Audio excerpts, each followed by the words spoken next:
오늘의 게스트 휴민트의 주역들을 모시겠습니다. 큰 박수로 맞이해주세요.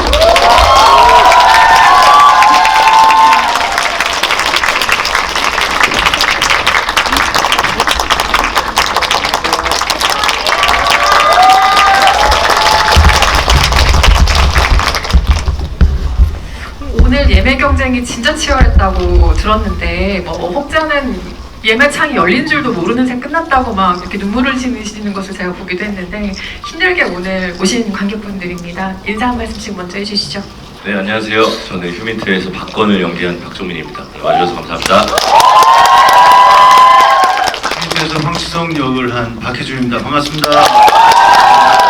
네, 휴민트에서 최선화 역할을 한 신세경입니다. 반갑습니다. 정혜리를 연기한 정유진입니다. 반갑습니다. 네, 안녕하세요. 휴민트 연출한 유승환입니다. 이런 자리가 열리기를 많이들 고대하신 것으로 알고 있습니다. 오늘 좋은 시간 될 수 있도록 저도 최선을 다하겠습니다. 오늘은 마이크 릴레이를 객석으로 하지 않고요. 사전에 관객 여러분들이 궁금해하시는 질문들을 소셜미디어로 수급을 받았습니다. 그 중에서 선정된 몇 가지 질문을 후반부에 같이 녹여서 Q&A 오늘 진행할 예정이니 참고 부탁드리겠습니다. 일단 유승환 감독님께 이 영화의 이미지의 출발점으로부터 이야기를 한번 시작해볼까 하는데요. 배경이 블라디보스토크죠. 막 듣기만 해도 추워지는 배경의 어떤 이미지가 생각이 나는데 추운 지역, 또 메마른 지역이라는 이 특성이 영화의 연출에 전반적으로 미친 이미지로서의 영향이 좀 있지 않을까라는 짐작해봤습니다. 그리고 고전적인 스파이 영화라고 하면 또 우리에게는 추운 나라에서 온 스파이라는 어떤 고전적인 인상이 있기도 하니까요. 어떤 점들이 그 이미지에 반영됐다고 생각하시는지 궁금합니다. 저는 영화를 만들 때 어떤 계절을 배경으로 하느냐는 그 영화 전체에 굉장히 많은 것을 작용하게 된다고 생각해서 어떤 계절을 배경으로 할 것인가, 그러니까 어떤 이야기나 인물이 정해졌을 때 그 공간적 배경만큼 그 시간을 굉장히 중요하게 생각을 합니다. 실제로 몇 년 전에 만들었던 모가디슈 같은 경우는 아프리카를 배경으로 하지만 실제 모로코에서 촬영할 때 그 겨울이었거든요. 그때 그러니까 영화는 굉장히 더워 보이지만 실제로는 되게 추웠어요. 그러니까 그런 열기 속에서 벌어져야 더욱 전달이 잘 되는 이야기가 있고, 이 이야기는 여러분들 영화 보셨겠지만 이야기의 이 특성상 블라디보스톡이라는 그 공간 자체가 꼭 필요한 곳이었고, 그 공간을 담아내는 그 계절이 어떤 것이 좋을까는 당연히, 그러니까 블라디보스톡이라고 했을 때 연상되는 그 바닷물까지도 얼린다는 그 추위, 그리고 그것은 겨울에는 눈이 있잖아요. 그러니까 모든 것을 덮어버리는, 그리고 봄에 탄생을 하기 직전에 모든 것들이 숨을 되는 그 위로 하얀 눈이 덮이는 것, 뭔가 진실을 덮고 사는 사람들, 그리고 바깥으로 안 나오고 자꾸만 안에 숨어 있는 우리 사람들의 삶의 방식이 이런 스파이물에 잘 어울리는 배경이 될 거라고 생각을 했습니다. 관련해서 또 계절감이 배우들의 의상으로 드러나기도 하는데요. 저도 영화 처음 볼 때부터 이 점이 정말 궁금했는데 영화를 보신 분들을 후기 찾아보면 이거 궁금해하시는 분들 많더라고요. 조가장의 코트와 박건의 무스탕, 그러니까 두 인물을 표현하는 조금 또렷한 시각적인 장치이자 의상이라는 생각이 들었는데 의상팀의 아이디어였을지 아니면 또 이것이 굉장한 취재를 바탕으로 한 글이었기 때문에 취재의 내용을 또 바탕으로 한 의상일 수도 있겠다는 짐작도 잠시 해보긴 했거든요. 사실 의상이 있어서만큼은 취재를 바탕으로 하진 않았어요. 그러니까 실제로는 지금 이제 그쪽 지역에서 사시는 분들도 지금 영화 속에 등장하는 인물들이 입고 있는 의상들은 너무 무겁고 소재들이 요즘에 사람들이 잘 즐겨 입는 소재가 아니에요. 스파이들은 사실은 사람들 속에 묻혀 지내야 되기 때문에 그런 옷을 입으면 튀죠. 그래서 의도적으로 이 영화 속의 세계 안에, 그러니까 우리가 픽션성이라고 하는 것, 그러니까 이 세계 안의 질서를 정확하게 만들어서 묻어나게 하고 싶었고, 그리고 그 의상은 사실 제 개인의 취향이에요. 그 코트와 무스탕은 제가 그런 코트와 무스탕을 되게 좋아하고 제가 참 태어나기 이렇게 태어나서 그 잘 못 입는 그 롱코트를 누군가한테는 꼭 입혀보고 싶었고 그리고 아마 이제 올드 팬들은 기억을 하실 텐데 제가 굉장히 이 영화에 영향을 준 것이 스파이 영화뿐만이 아니라 그 프랑스의 그 60년대 필름 누아르들의 영향을 되게 많이 받았어요. 그 사실은 영화 오프닝과 엔딩에 나온 이미지는 장피에르 멜빌 감독의 사무라이의 오프닝에 거의 그 흡사한 이미지를 제가 흉내를 내봤던 건데 그 영화 속에 알랭 드롱이 계속 이 코트를 입고 나오거든요. 그러니까 어린 시절에 그런 것에 가스라이팅 당해가지고 제 영화에서 하고 싶었던 거죠. 그리고 무스탕도 제가 평소에 즐겨 입는 스타일의 옷이어서 박정민 정도는 뭐 나랑 비슷하게 생겼다. 죄송합니다. 무스탕을 입은 비밀이 또 이런 식으로 비화가 있었다는 것이 밝혀지기도 합니다. 사실 황치성이 가장 비슷하죠. 이것은 또 배우 의견은 다를 수가 있기 때문에 일단 넘어가겠습니다. 배우들께는 이런 공통 질문으로 한번 포문을 열어볼까요? 이 영화를 보셔서 아시겠지만 대사보다는 상황의 뉘앙스라던가 혹은 침묵으로 더 많은 것을 표현해내야 하는 작업이라는 점을 다들 인지하셨을 겁니다. 이런 종류의 작업이 배우들께 어떤 소회를 남겼는지 궁금한데 요즘은 다들 아시다시피 대사를 거의 자막으로까지 볼 만큼 어떤 말을 하는지에 조금 더 집중해서 보게 되는 시대이기도 하잖아요. 그런 시대에 이런 영화를 만난다는 것은 관객 입장에서 굉장히 색다른 포인트로 느껴지기도 하거든요. 대사보다는 뉘앙스, 감정적인 표현들이 더 두드러지는 영화에 참여하신 소회가 어떤지 배우들께 공통으로 여쭤봅니다. 네, 기자님 말씀하신 것처럼 대사가 아니라 표정, 몸짓으로 표현해야 하는 순간들이 굉장히 많았는데 이번에 하면서 느꼈던 것은 아주 가끔씩 나의 진심하고 다른 얼굴이 나올 때가 있어요. 그러니까 나의 진심과 박건의 나의 진심이라고 하더라도 박건의 얼굴로 쳤을 때는 그건 박건의 진심처럼 보이지 않는 순간들이 더러 발견이 되는 거예요.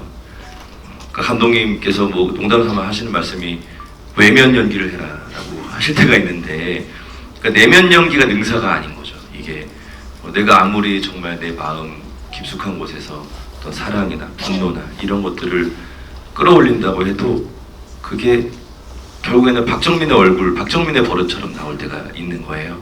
그럴 때는 이게 철저하게 정말 계산을 해서 표정이나 눈빛이나 움직임 같은 것들을 오히려 박건처럼 표현을 해주는 것이 화면에는 더 그럴싸하게 나올 때가 있더라고요. 그래서 그러면서 이게 연기라는 것이 진심 하나만으로 해결되는 것조차 아니구나.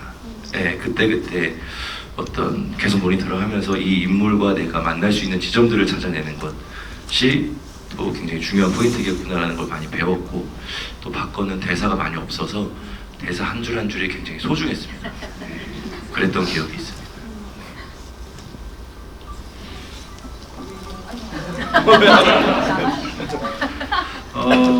저는 개인적으로는 이번 작품의 대사가 많았어요. 많은 편이었죠. 많아서 네. 이 대사를 말을 많이 해서 사람들을 약간 홀리는 느낌을 줄 수 있는, 그리고 간혹 이제 대사가 없는 부분이 있을 때는 이제 개인적으로는 되게 클래식 음악을 듣고 있는 듯한, 음미하고 있는 듯한, 이 속에서 계속 이렇게 음이 이렇게 흐르는 듯한 느낌의 콧노래 같은 걸 많이 불렀던 그런 느낌들이 있어요. 그래서 이 상황을 되게 어떤 긍정적으로 즐겨보는 어떤 느낌들을 주면서 사실은 촬영도 즐거웠고 연기하면서도 굉장히 즐거웠던 것 같아요.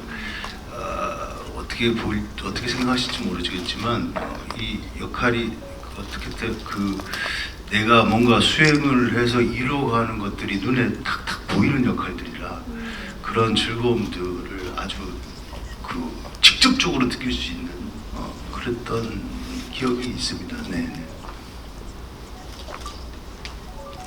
네, 저의 경우도 사실 그 캐릭터 자체가 그 스스로의 그 힘듦을 쉬이 표현하지 않는 그런 캐릭터라서 그래서 그것들을 잘 조절해가며 이렇게 드러내는 게 되게 중요하다고 생각을 했었는데 저는 그래서 전적으로 좀 감독님께 많이 의지를 했던 것 같아요. 근데 그런 표정을 드러냄에 있어서 감독님이 원하시는 포인트가 정확하게 있으면 잘 그걸 믿고 따라가면 되니까 네, 그런 부분들은 감독님 디렉션에 많이 의지를 하고 믿고 나갔던 것 같습니다.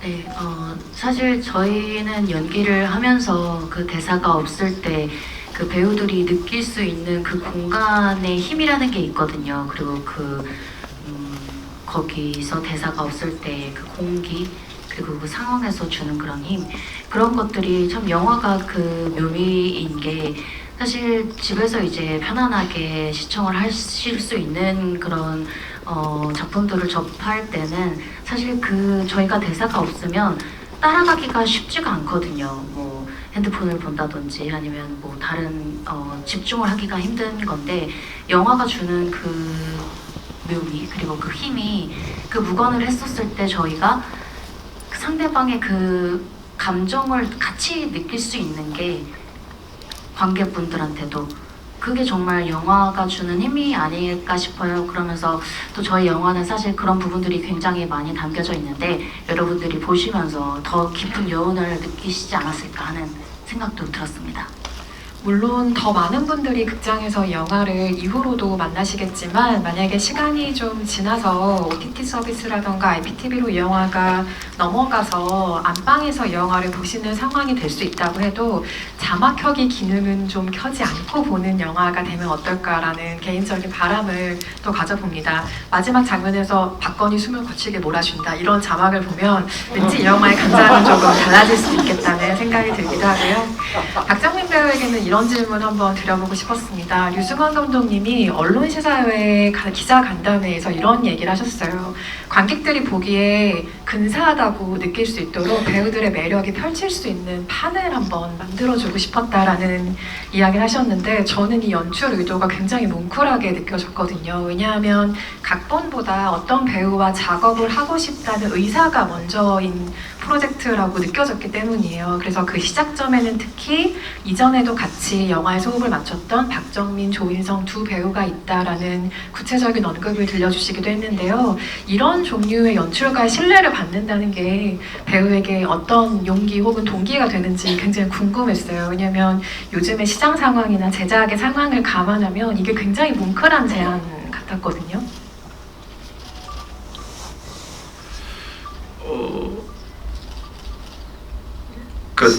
아까 감독님께서 어렸을 때 알랑드롱의 어떤 그런 극장의 가스라이팅을 당했다고 농담삼아 말씀하셨지만 저도 정말 어렸을 때 제가 동경했던 감독님들이 아직도 이런 표현이 맞는지 모르겠어요. 짱짱하시잖아요. 짱짱 류승환. 네, 그래서 그러니까 류승환 감독 영화도 제가 너무 어렸을 때부터 봐왔고 막 보면서 공부했던 학생이었었는데 어느덧 시간이 지나서 이제 유령이라는 단편 영화를 처음 감독이 만났지만 그렇게 시간이 지나면서 감독님께서 어떤 한 영화의 중요한 롤로 배우에게 어떤 신뢰를 주신 그 신뢰감을 보여주신다라는 건 사실 좀 이루 말할 수 없는 어떤 감정인 것 같아요. 그게 모르겠어요. 잘 어떻게 표현을 해야 될지 잘 모르겠어요. 그냥 그런데도 그런 상황에서 감독님께서 어떤 이제 박정민이라는 어떤 배우를 이 영화에서 정말 근사하게 찍어주시겠다고 이렇게 작정하고 이제 찍어주신 거잖아요. 제가 그거 언제 이제 저도 이 영화를 하면서 내가 진짜 이거 열심히 해야 되는구나라고 느낀 게 언제였냐면 저는 데뷔를 그래도 데뷔한 지 조금 됐는데도 영화를 찍기 전에 프리 단계에서 콘티를 짜는 단계에서 감독님과 촬영 감독님과 조명 감독님이 어떤 배우를 불러서 360도로 사진을 찍어본 게 처음이에요. 네, 그 자연광에서 조명을 친 상태에서 어떤 상태에서 박정민의 얼굴이 뭐 사실상 멋있다라는 것보다는 가장 박건과 유사할 것인가를 계속 연구하신 것 같거든요.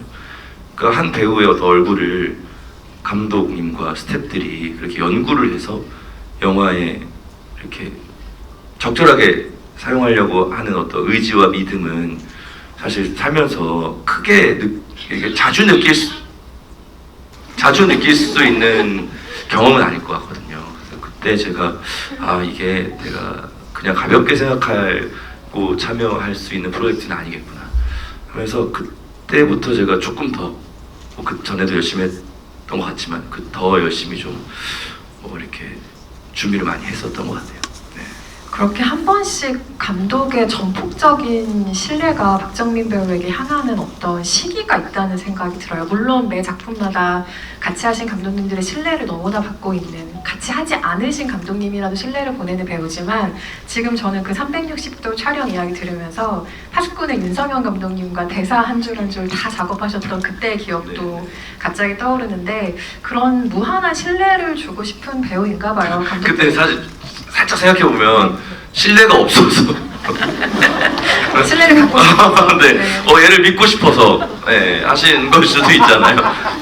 어쨌든 그건 저는 애정이라고 생각합니다. 그래서 그 애정에 보답을 해야 된다라는 마음으로 늘 뭐 이렇게 하는 것 같아요. 정정하겠습니다. 애정을 주고 싶은 배우였던 것으로. 신세경 배우에게는 이런 질문 한번 드려볼까요? 선아가 조과장에게 결국은 협력을 하죠. 그의 정보원이 되는데 사실 어떤 과정을 거쳐서 그에게 협력하게 됐는지에 대한 구체적인 과정이 영화에서는 공백입니다. 예컨대 조과장의 첫 정보원, 안타깝게 목숨을 잃는 그 초반 장면에 등장하는 정보원 같은 경우는 뭐 많은 인간적인 유대감이 있었겠지만 헌법의 구절을 언급할 때 좀 마음이 크게 움직인 인물로 보이기도 하죠. 선아는 무엇에 마음이 동했다고 생각하셨을까요? 저는 이제 가장 큰 이유는 그 선화의 경우는 어머니께서 이제 간암 진단을 받으신 이후부터는 삶이 180도 달라졌거든요. 굉장히 다른 형태의 삶을 살게 되는데 일단 가정 상황이 굉장히 많이 안 좋아지고 그 이후부터는 이제 학업도 포기하고 모든 것을 이제 어머니 치료 비용을 마련하는 것을 올인할 만큼 삶의 형태가 완전히 달라졌거든요. 그래서 조과장이 어머니 그 암 치료 비용이라던가 뭐 약이라던가 이런 것들을 보여주셨을 때, 제안을 하셨을 때 당연히 그런 선택을 할 수밖에 없었을 것 같아요. 그것 말고는 달리 방법이 없으니까. 근데 사실 굉장히 무거운 책임감을 어깨에 짊어지고 있는 캐릭터라고도 볼 수 있는데요.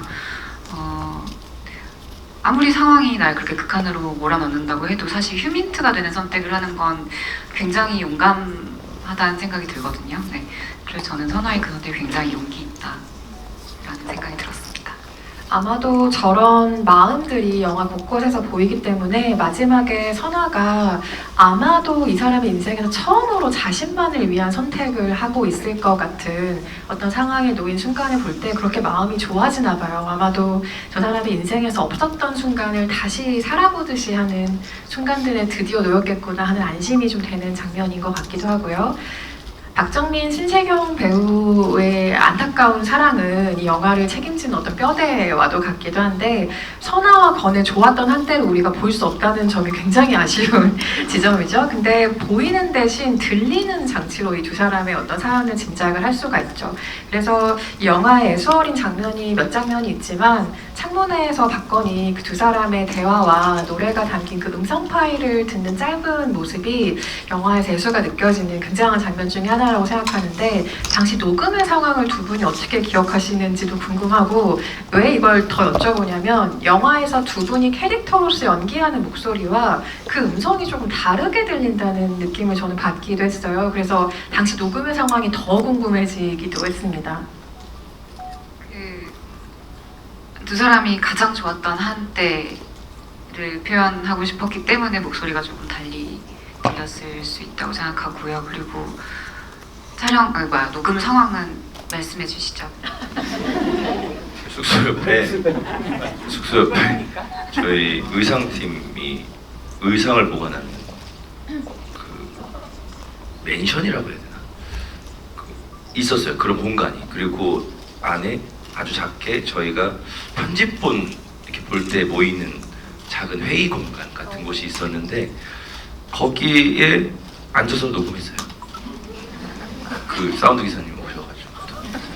굉장히 좁은 공간이, 열악한 공간이었거든요. 네, 그래도 몇 테이크 갔습니다. 저희 그거. 네, 감독님이 여러 가지 또 주문을 해주시고 하셔가지고.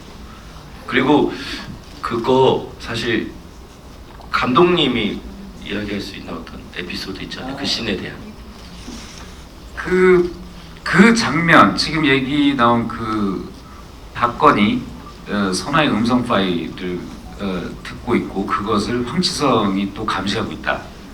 나는 그 장면은 박찬욱 감독님 아이디어예요. 박찬욱 감독님이 대본을 보시고 야 이게 선아가 가수면 선아가 그러면 그 얘 배경도 그 어려서부터 음악을 하고 했던 사람일 거 아니야 노래를 하고 그러면 생일 선물을 그렇게 해줬을 수 있지 않을까? 그래서 그 음성 파일을 가지고 이제 그것을 듣는 것을 황치성이 그것을 감시한다고 그러면 그것이 훨씬 더 좀 무섭지 않을까? 그래서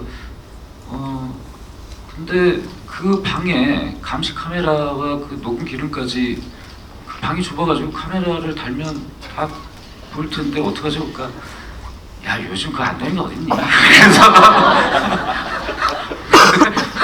그 남의 영화라고 그렇게 자기 영화 그렇게 안 하면서 근데 그게 저는 되게 굉장히 그럴싸한 아이디어로 들려서 박 감독님한테 진짜 감사해하고 있죠.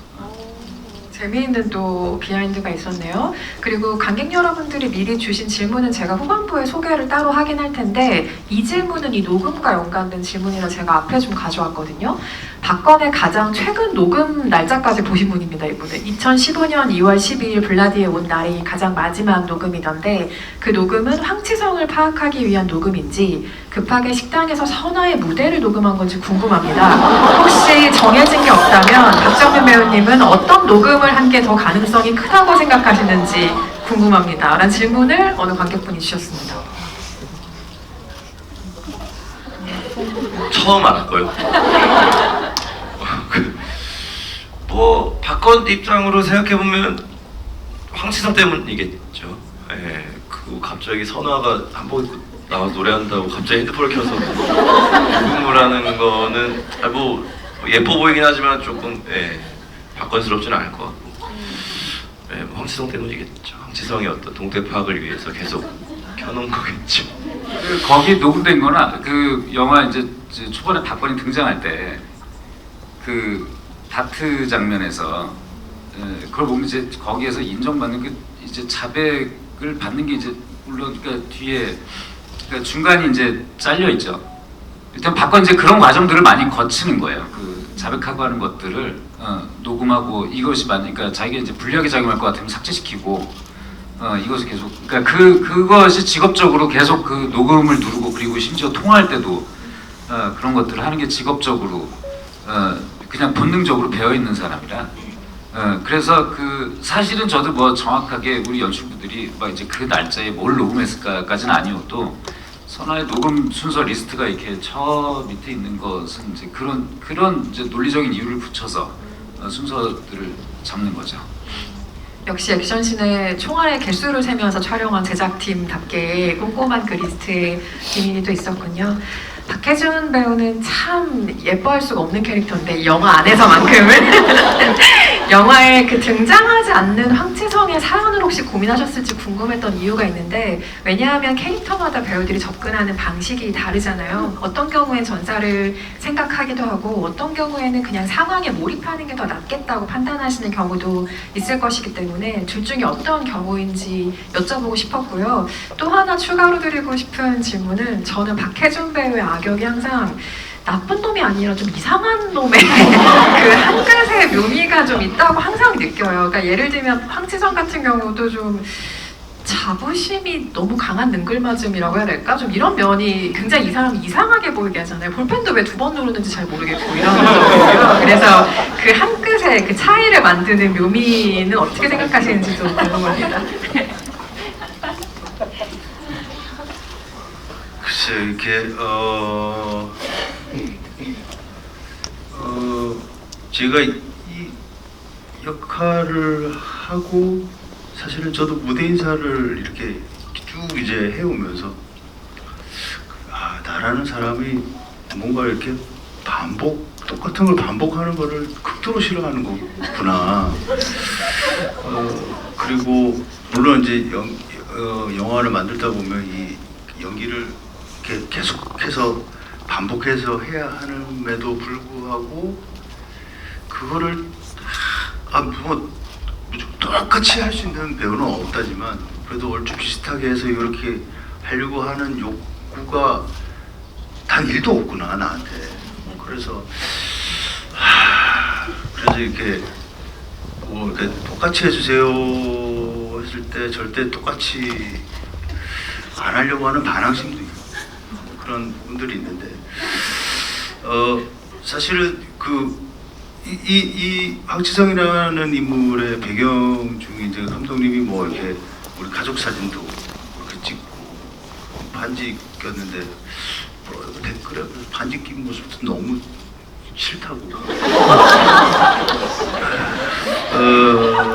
뭐 그럴 수 있죠. 이제 그렇게 생각하실 수도 있는데 실제로 이제 이렇게 북한 주제에 있으면 실제로 가족 중에 한 명은 또 본국에 있어야 되는 그런 부분들도 있고 그런 것들을 생각해서 그렇게 뭐 이 사람도 이제 가정이 있고 한 가정에 이제 가장이기도 하고 하지만 이제 본인이 꾸려놓은 이 자기만의 세상에서 자기 것을 충분히 누리고 있는 이런 역할인데 참 조금 사실은 안타깝기도 하더라고요. 이 인물 자체가.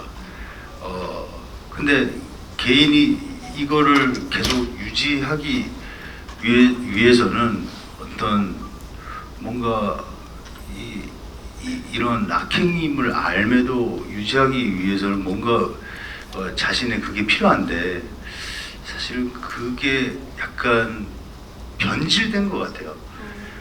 그러니까 대의를 위해서 본인이 가지고 있는 분리할 때는 그 대의를 위한 거를 정당화시키고 그다음에 뭔가 내가 뭐 편하게 할 수 있는 거는 그 대의를 버리고 그냥 개인 욕심을 쫓아오기도 하고 항상 당을 위해서 하는 것처럼 계속 핑계를 대는 거죠. 근데 최근 뭐 하지만 약간 정치 부분 하지만 어쨌든 꼭 우리 뭐 그러신 분도 있잖아요. 우리는 뭘 위해서 하는데 결국 사리사욕을 채우는 뭐 그런 어떤 인물에 좀 접근했다라고 생각할 수가 있는 것 같아요. 네, 그래서 뭐 어쨌든 되게 재밌게 감독님이 상황에 따라서 이렇게 뭐 한 길로 가지 않게끔 늘 캐릭터를 이렇게 이렇게 상황을 충분히 즐기는 어떤 인물로 계속 만들어왔기 때문에 굉장히 자유롭게 연기를 즐겼던 느낌이 있습니다. 네. 아니 이 답변의 진솔함의 깊이와는 좀 다르게 박해준 배우는 이 팀의 애착 인형인가요? 무슨 얘기만 하면 다들 웃어주실 준비가 되어 있는 느낌으로 배우를 바라보고 계시는 듯한데 많이 사랑받으시고 계신 것 같습니다. 네. 진짜 행복하네요. 이렇게 저한테 한 말 아닌가? 세계 너. 네, 많이 사랑합니다. 저희 모두가. 네, 정말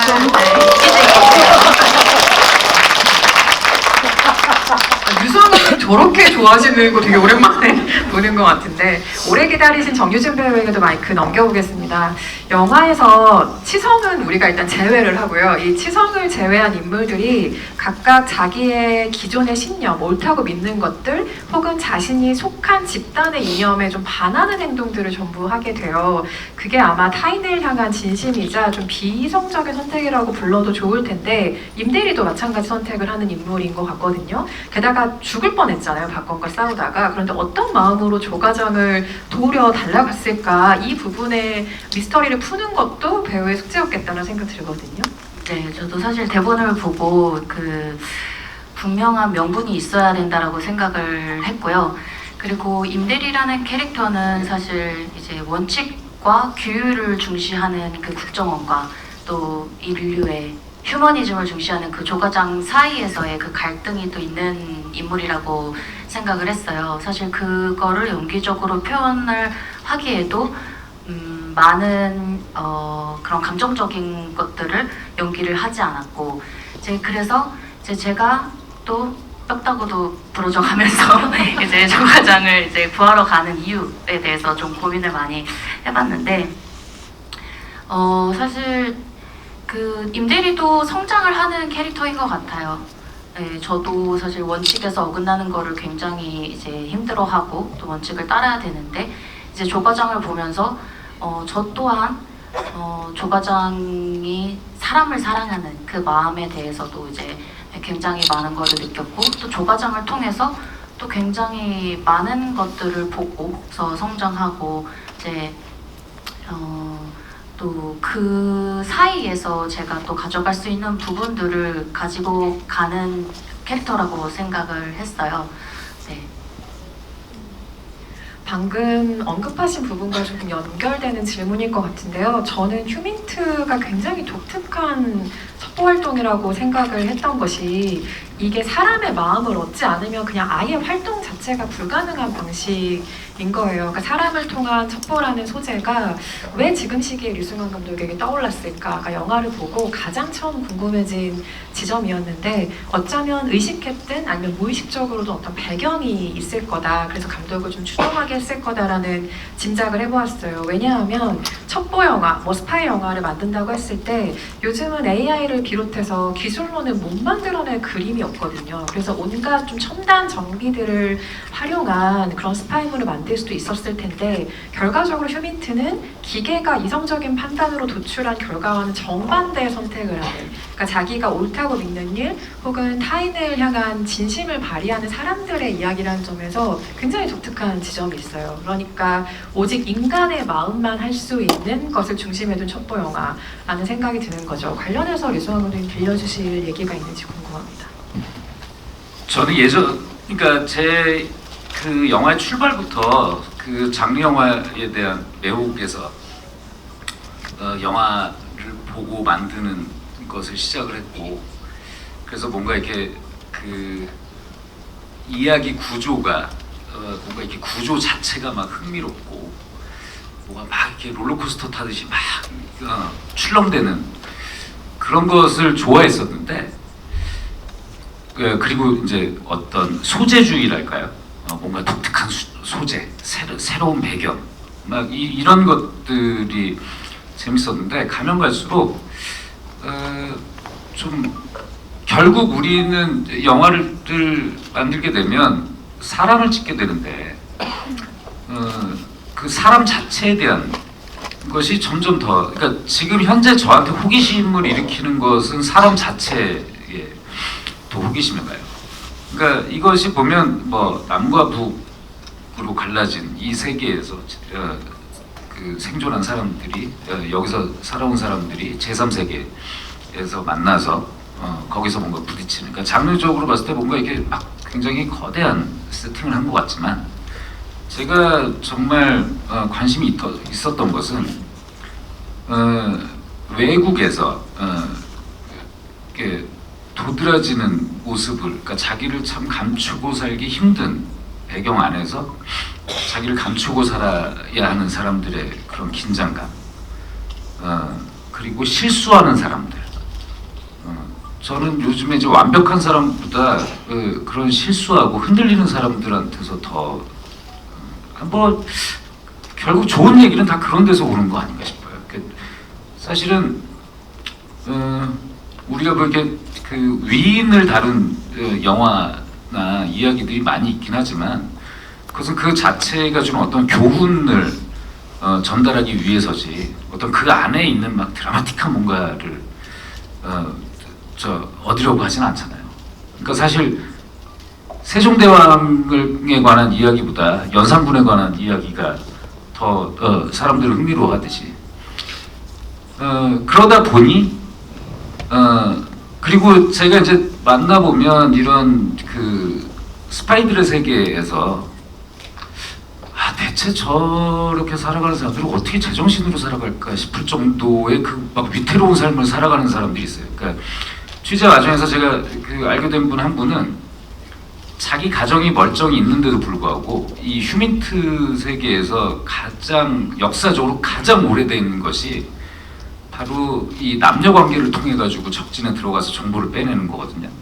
그러니까 그것은 뭐 인류가 이렇게 집단 생활을 하면서부터 이미 시작된 가장 오래된 직업 중에 하나여서. 근데 현대 사회에서도 그런 일들이 되게 많아요.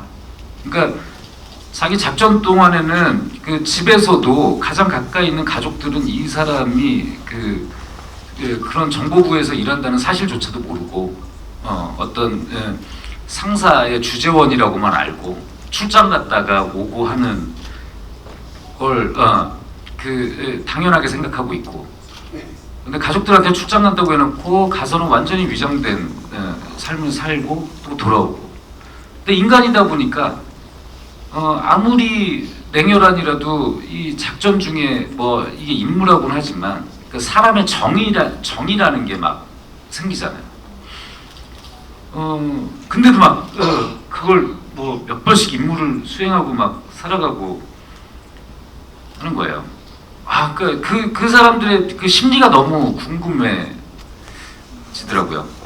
그러니까 그런 것들이 저의 최근의 어떤 관심사, 호기심이 가는 것들, 그렇기 때문에 보다 더 어떤 복잡한 플롯이나 막 그러니까 이야기 자체를 막 꼬아서 막 반전에 반전을 기하고 뭐 이런 거보다는 그냥 그 사람과 사람의 관계에 좀 보다 집중하는 얘기를 하려고 한 결과물이 이 영화입니다.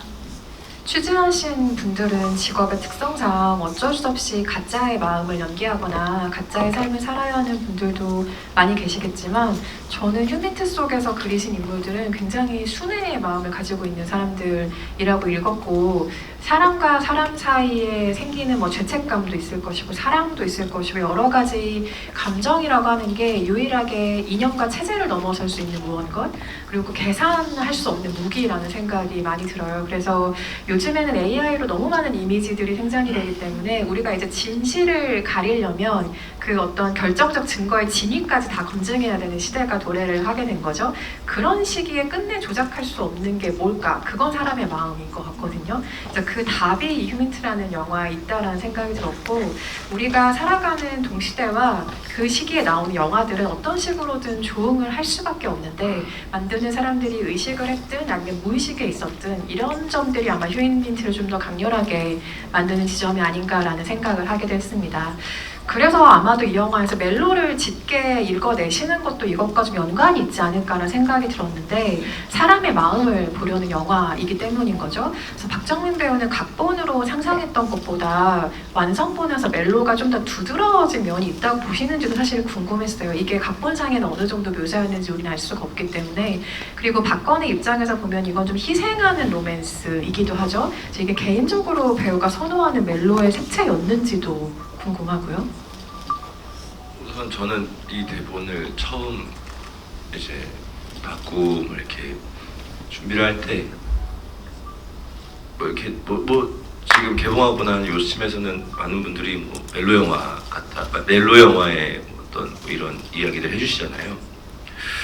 근데 그 정도일 줄은 몰랐어요. 그러니까 한 사람의 동력이 사랑하는 사람 정도라고 생각을 했었는데, 그것이 영화를 만드는 과정에서부터는 조금 다르더라고요. 그러니까 촬영할 때부터는 이 정도의 어떤 서로 간의 감정이 오가는 것이고, 이 정도로 한 사람 무슨 말씀이에요? 지금 휴민트라는 홍보 좀 하려고 잠깐 들어봤어요. 지금 우리 휴민트 배우들 모여서 분석을 네, 아무튼 이어가자면 까먹었잖아요. 처음부터 그럼 다시 당신 목소리 안 한다고 그러니까. 이게 찍혀가는 걸 보면서 저도 그렇고 세경 씨도 그렇고 심지어는 인성이 형의 어떤 특정 표정들도 그렇고 방금 기자님 말씀하신 것처럼 이것은 인간의 마음에 대한 이야기고 그 마음들이 얼굴에 이제 그 표정에 드러나는 것이 조금씩 찍혀 나오게 되면서 이제 이 영화가 생각보다 어떤 선화와 박건 간의 어떤 사랑이 생각보다 더 큰 어떤 이 중심축이 돼서 가고 있구나라는 거를 느꼈던 것 같고 뭐 개인적으로 선호하는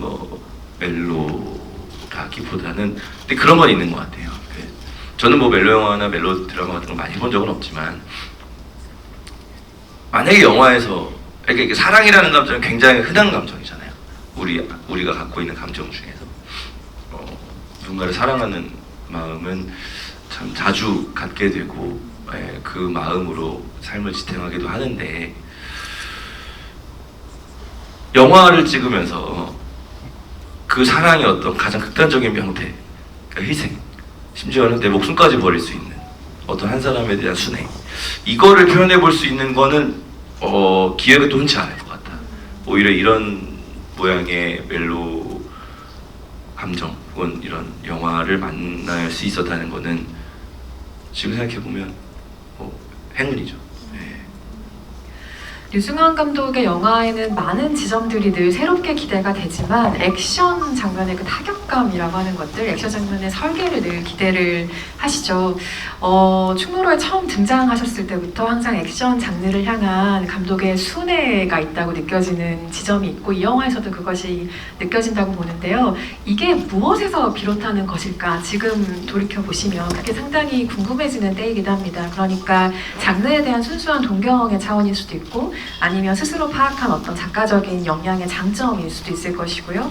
그리고 도달하고 싶은 어떤 이상향이 있기에 계속 찍어가는 어떤 사랑의 방식일 수도 있을 텐데요. 어떤 이유라고 지금은 생각하세요? 그러니까 아무래도 영화를 처음 제가 좋아하기 시작했던 시절, 그러니까 첫 경험이 이런 장르에 대한 매혹으로부터 출발을 했기 때문일 것이고, 근데 이제 지금은 좀 달라진 것이, 지금 예를 들어서 박건의 그런 그 멜로드라마를 표현하는 방식도 지금 이런 박건의 마지막에 그런 결정, 그 행위들 이런 방식으로도 할 수 있으니까 저한테는, 그리고 액션이라는 것이 좀 여전히 좀 순수한 형태의 그 영화적인 장치랄까. 아직은, 그러니까 제가 마술과 서커스를 진짜 좋아하거든요. 그러니까 이미 저게 가짜라는 걸 알고 있음에도 불구하고 고도로 훈련된 사람들이 펼치는 그런 것들이 여전히 좀 신기해요. 근데 저는 액션 영화가 저한테는 좀 그렇거든요. 그리고 같은 장면도 그냥 툭탁거리고 싸우고 막 총 쏘고 하지만 그 안에 있는 인물이 어떤 감정 상태에 있고 관객이 누구를 편드느냐에 따라 가지고 그 비슷한 디자인이 완전히 다르게 전달이 되기 때문에 제가 사실은 배우들한테는 이 얘기를 안 했는데 이 박건과 관련해서는 이제 와서 이거 처음 얘기하는 건데, 박건의 마지막 선택이 사실 각본상으로 볼 때 그것이 고귀한 희생처럼 보이게 되어 있지만, 그러니까 물론 그것도 일부분 사실이고, 저는 박건이 상당히 미성숙한 선택을 했다라고 생각해요. 그러니까 박건의 욕망은 자신의 죽음으로 선화한테 영원히 남고 싶은 거죠. 그러니까 거기서, 그러니까 이미 한번 이별을 했던 사람이고, 그리고 자기가 사실은 그 상황까지 갔을 때 조과장이라는 존재를 봤을 때 통상적인 삼각관계는 아니지만, 그리고 선화가 혼자서 살아남는 저 모습을 보면서 저는 박건이 그 둘이 그 과정을 거치고 나서도 선화와 만약에 살아남았다고 하더라도 행복할 수 있을까? 자신의 어떤 신념과 그리고 자신을 둘러싼 시스템 안에서 나의 삶이 내가 사랑하는 사람에게 행복이 될까? 그래서 자신이 확신이 없었을 것 같아요. 그래서 근데 거기서 굉장히 유아적인 선택을 하는 거죠.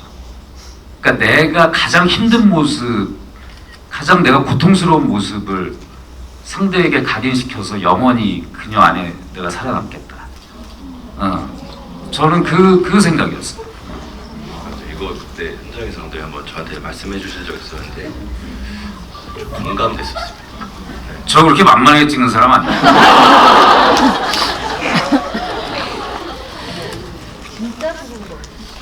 네, 액션에 대한 이야기 방금 해주신 것도 그렇고 저는 여전히 어떤 장르적인 동경을 가지고 있는 기성 감독이 있다는 사실이 너무 좋아요. 그러니까 타성에 젖을 수도 있고 그냥 찍던 대로 관성으로 찍는 작업들을 할 수도 있잖아요. 류승환 감독의 경력 안에서면 그래도 재밌을 거예요. 그런데 여전히 어떤 새로운 실험의 영역들을 생각하시는 우리에게 여전히 든든한 기성 감독이 있다는 게 굉장히 좀 뭉클하게 느껴지기도 하네요. 제가 요즘에 굉장히 사소한 이야기인데 공연을 하고 있거든요. 아이포 그게, 파일이라고 초반에 이제 가족들을 소개하는 그 대사들이 좀 있어요. 거기서 제가 항상 그 대사를 하면 감독님 생각이 나는데 아빠는 어렸을 때 서커스에 가셨다가 동물들과 사랑에 빠지셨대요. 그래서 이곳에 동물원이 필요하다고 했을 때 자기가 운영하겠다고 손을 드셨대요 라는 대사가 있어요. 근데 그때마다 좀 감독님이 생각나요. 네, 무슨 말인지 알겠죠. 모를 것 같아요. 지금 두 분 굉장히 사랑하시는 사이거든요. 네.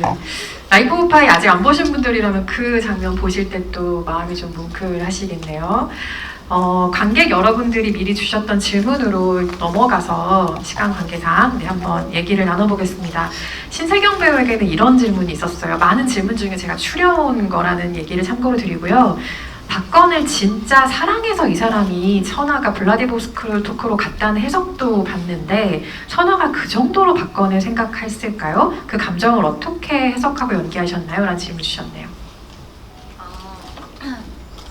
사실 그 선아가 블라디보스토크로 가기로 마음을 먹은 것은 이게 그 자술서에도 나와 있는 내용인데요. 실제로 이제 어머니와 아버지의 병환 때문에 큰 돈을 벌기 위해 나가기로 마음을 먹었습니다. 달리 방법이 없었거든요. 그래서 이제 어머니가 간암 진단 받으신 이후에 이제 가정 형편이 많이 안 좋아지기 시작했고 아버지께서 이제 교화소에서 폐렴 진단을 또 받으셔서 양쪽으로 이제 너무나 그 고통스러운 상황 속에서 더 큰 돈을 벌기 위해 모든 걸 다 포기하고 해외로 나가기로 결심을 했다라는 대목이 있습니다. 박건 때문은 아니었던 것으로 네, 지금 밝혀졌어요. 아쉽네요. 근데 사실 뭐 이제 박건과 헤어지게 된 계기 자체가 사실 모든 그러한 책임감과 어떤 가족에 대한 부분들이 있기 때문에 네, 뭐 연관성이 아예 없다고 보기는 조금. 네, 수습 감사합니다. 그러니까 그 부분도 저는 선아와 박건의 그러니까 선아가 훨씬 어른스러운 선택을 한 거라고 봐요. 그러니까 박건한테 자신의 흔적을 아예 안 남기고 무엇 때문에 떠난다는 것을 오히려 선아는 그렇게 사라지는 선택을 하고 박건이 또 마지막에 자신이 그러니까 선아의 이별 방법과 박건의 이별 방법을 보면 거기서 두 사람의 차이를 알 수 있죠. 그렇네요. 확연하게 어떤 성격이 다른 부분이 보이는 것 같고요. 정유진 배우에게는 이분은 아마 직장 생활이 좀 힘드신 분일 수도 있을 것 같은데 실제 상사가 조과장 같은 사람이라면 어떠실 것 같아요? 라는 질문을 주신 관객분이 있었습니다. 사실 저는 실제 MBTI가 뒤에 P이긴 하지만 이제 또 조직적으로 봤을 때 또 제가 일을 할 때는 또 J의 성향이 굉장히 강해요. 그런데 이제 참 변수가 많은 분이시잖아요, 조 과장님은. 그럼에도 불구하고 제가 이제 마지막에 조 과장님과 이제 그 상황을 이제 같이 도우려고 하는 이유는 분명히 이제 또 전후에 또 동료애가 있었다고 생각을 해요. 네, 사실 조 과장님 같은 분이 이제 상사로 계시면은 쉽지 않죠. 쉽지 않을 것 같고 하지만 그 안에서도 저도 굉장히 많은 것을 배우고 또 그 사람의 그 사람을 사랑하는 그 마음을 또 굉장히 많이 느꼈기 때문에 제가 그런 선택을 하지 않았을까 싶어요. 네.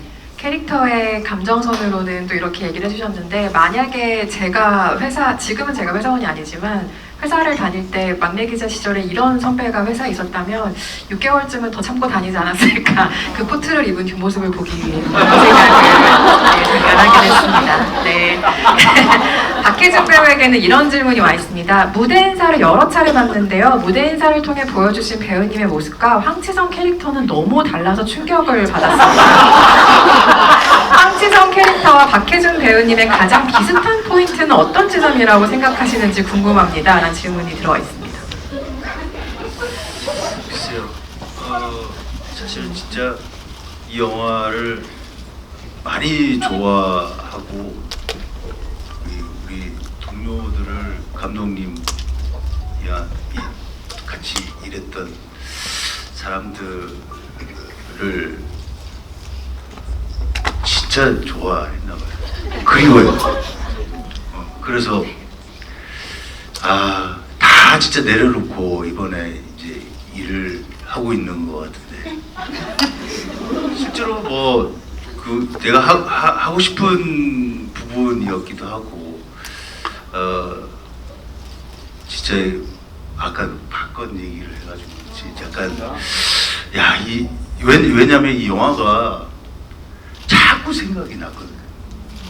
이 둘과 그 다음에 조과장도 너무 외롭고 쓸쓸하고 이게 떠나질 않는데 사실 황치성도 너무 외로워요. 너무 힘든 사람이니까 금태 금운동 다 진짜 막 그 쓸쓸함의 그 고독이 극대화돼 있는 상태에 있는 인간들이 다 모였는데 이 그런 어떤 애틋함이 있더라고요. 그래서 이 영화를 어쨌든 무슨 얘기하다가 이렇게 질문 자체는 황치성과 박혜준 배우의 닮은 점이었습니다. 이렇게 진짜 열심히 뭐 잘해야겠다 그리고 즐겁게 해야겠다라는 어떤 목표를 두고 이렇게 인사를 드리고 있어서 그리고 사실은 뭐 그 비슷한 부분도 아마 있죠. 네. 그리고 한시도 어떤 지루함을 못 찾는 부분들이 또 있기 때문에 이 친구들과의 같이 있다는 그 즐거움과 이 지루함을 못 참는 뭐 이런 것들이 아마 이 황치성이 그 좁은 그 혼자만의 그 성에서 나름 혼자만의 즐기는 방식과 약간은 좀 같지 않을까라는 그런 생각을 해봅니다. 네. 누군가는 반지 낀 것도 싫다고 했지만 외로운 사람입니다. 황치성도. 그리고 멀리 계신 관객분들은 아마 잘 안 보이셨을 텐데 방금 영화 이야기와 같이 동료들과 시간을 보냈던 이야기를 하시면서 눈가가 지금 굉장히 촉촉해지셨어요.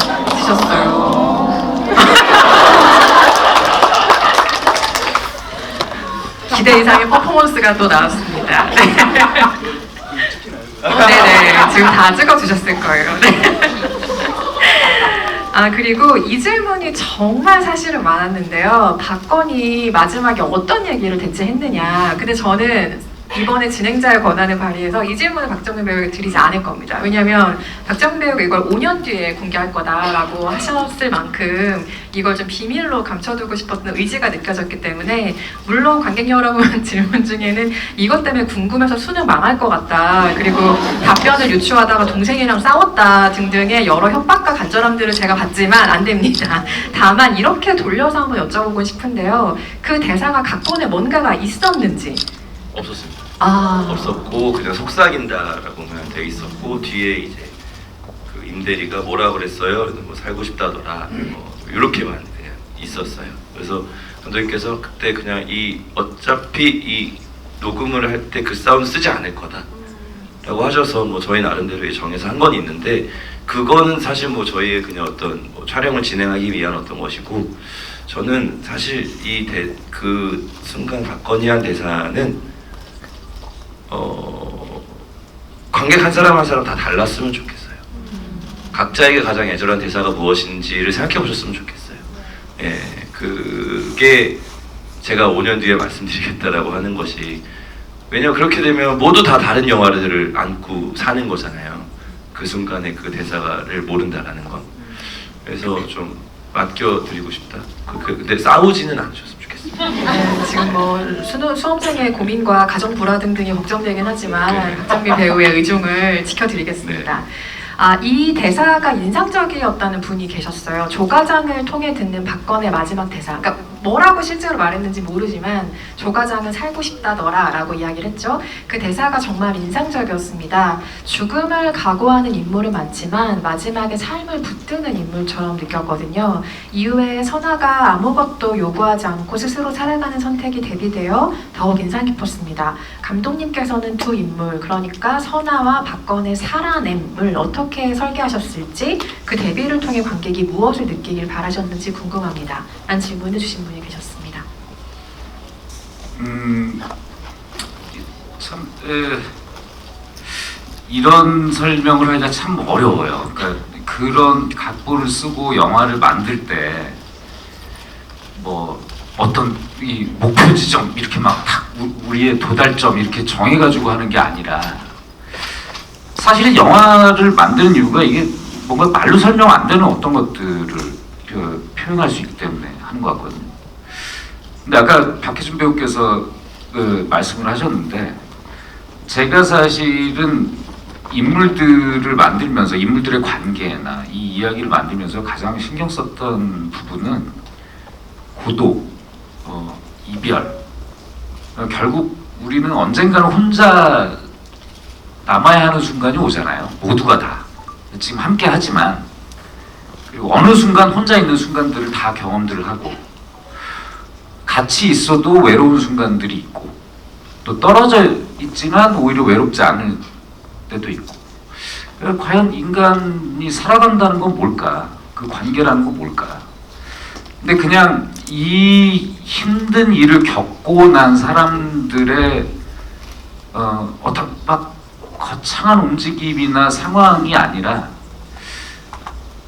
그냥 그들이 다시 찾은 그들의 일상 안에서 그냥 있는 상태가 저한테는 좀 중요한 요소였어요. 그것을 만드는 것이. 원래 그 버전 중에 훨씬 더 선아가 막 씩씩하게 막 살아가는 버전도 있었고, 각본에 뭐 정말 장르 영화처럼 막 그걸 이제 조과장이 탁 지켜보면서 뭐 싹 사라지고 뭐 이런 버전도 있었는데, 이 영화의 결과 안 맞는가? 아무리 고독하고 외롭더라도 우리는 살아가야 하는, 그러니까 삶이 숨이 붙어 있는 한 살아가야 되는 존재들이고, 그 안에서 아무리 힘들어도 또 각자 삶의 의미를 찾을 수 있는 것 아닐까? 뭐 이렇게 그런 생각으로 장면들을 만들었어요. 오늘 관객과의 대화에서 나온 이 이야기의 답변으로 여러분의 감상이 조금 더 풍성해졌다면 참 좋을 것 같고요. 이 답변들을 상기하시면서 또 휴민트 다시 관람하러 극장을 찾아주셔도 좋을 것 같다는 생각 듭니다. 더 많은 이야기 나누고 싶지만 시간 관계상 마무리를 해야 합니다. 그래서 관객 여러분께 끝인사 한 말씀씩 짤막하게 들려주시고 자리 마무리하려고 하는데요. 박정민 배우님부터 부탁드립니다. 네, 오늘 이렇게 GV 와주셔서, 그리고 밤늦게까지 저희 이야기 들어주셔서 너무 감사드리고요. 제가 가끔씩 무대 인사 때 드리는 말씀이 있는데, 이 영화는 정말 제가 너무 좋아하는 영화입니다. 그래서 오래 남았으면 좋겠고, 여러분들 마음속에도 좀 소중히 오래오래 남는 영화였으면 하는 바람이 있어요. 그래서 많이 아껴주시고 앞으로도 저희 영화를 가지고 많은 이야기 나눠주셨으면 좋겠습니다. 고맙습니다. 이렇게 관객과의 대화에서 이제 말 잘하시는 지식인 분들과 대화를 하다 보니까 많이 배우는 것 같습니다. 이 영화의 가치도 있고 많이 배우고. 전 진짜 이렇게 대화에서 얻는 것들이 되게 많아서 이 영화를 매회 이런 얘기가 나올 때마다 다시 보는 것 같은 느낌이 들어서 기분 좋습니다. 이 무대 인사 이제 즐겁게 유쾌하게 할 거고, 또 이렇게 와주신 분들 계속 할 거고, 마지막에 이제 한 달 후에 혼자 조용히 가서 이 영화를 한번 즐겨보겠습니다. 네, 감사합니다. 네, 오늘 이렇게 늦은 시간까지 함께 해주셔서 진심으로 감사드리고요. 네, 저희 마음처럼 여러분도 저희 작품에 이렇게 애정 가져주시고 아끼는 시선으로 바라봐 주셔서 진심으로 감사드립니다. 이 작품은 저에게 굉장히 소중한 추억들을 많이 안겨준 작품인데요. 오늘 이 관객과의 대화를 통해서 여러분께도 더더욱 소중한 시간을 선물하는 그런 작품으로 남았으면 하는 바람이 있습니다. 네, 오늘 늦은 시간까지 감사했습니다. 우선 이렇게 월요일에 저희 영화 찾아주시고 밤늦게까지 함께 해주셔서 진심으로 감사드리고요. 그리고 이 질문들을 하나하나씩 이제 듣고 저희가 또 답을 해봤는데 여러분들의 정말 진심 어린 그런 관심과 사랑들이 느껴질 수 있어서 너무 감사하게 생각하고 있습니다. 저희 영화의 끝이 참 여운이 깊은데 여러분들도 가시는 길에 그 깊은 여운 함께 하시기를 바라겠고요. 그리고 늘 감사하고 네, 행복하세요. 감사합니다. 우선 이렇게 어쩌면 처음이자 마지막일 수도 있는 배우들과 이렇게 함께하는 GV에 이렇게 와주셔서 너무너무 감사드리고요. 그리고 사실 늦은 시간인데 끝까지 이렇게 오래 남아주신 것도 너무 감사합니다. 그리고 저한테 개인적으로 지금 이제 무대 인사하고 하면서 되게 특별한 것이 함께한 배우들이 진심으로 이 영화를 모두 한 사람 한 사람이 너무 아껴준다는 것이 느껴져서 같이 만든 동료로서 너무너무 고맙고 뿌듯하고 그렇습니다. 그리고 이 자리에서 사실 제가 그 언론 라운드 인터뷰나 뭐 이런 것들을 많이 했는데도 불구하고 정작 이렇게 못했던 얘기들이 있거든요. 근데 이런 얘기를 할 수 있는 질문을 또 우리 이은성 기자님께서 해주셔가지고 새해 복 많이 받으시고요. 영화 휴먼트 많이 아껴주세요. 마음에 꼭 담아주세요. 박건이 죽는 것처럼.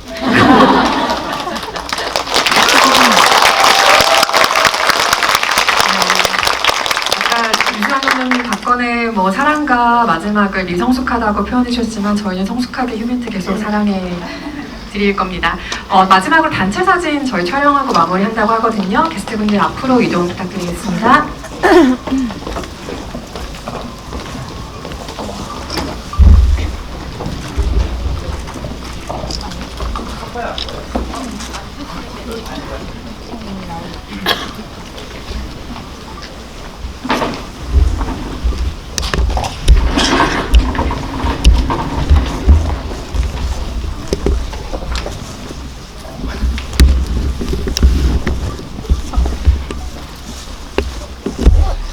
저희 사진은 블러 처리 따로 안 하고 진행할 예정이라서 참고 부탁드립니다. 네. 퓨니트 하시는 분들 네. 제가 네. 휴먼트 한 번만 더. 죄송해요. 휴먼트 감사합니다.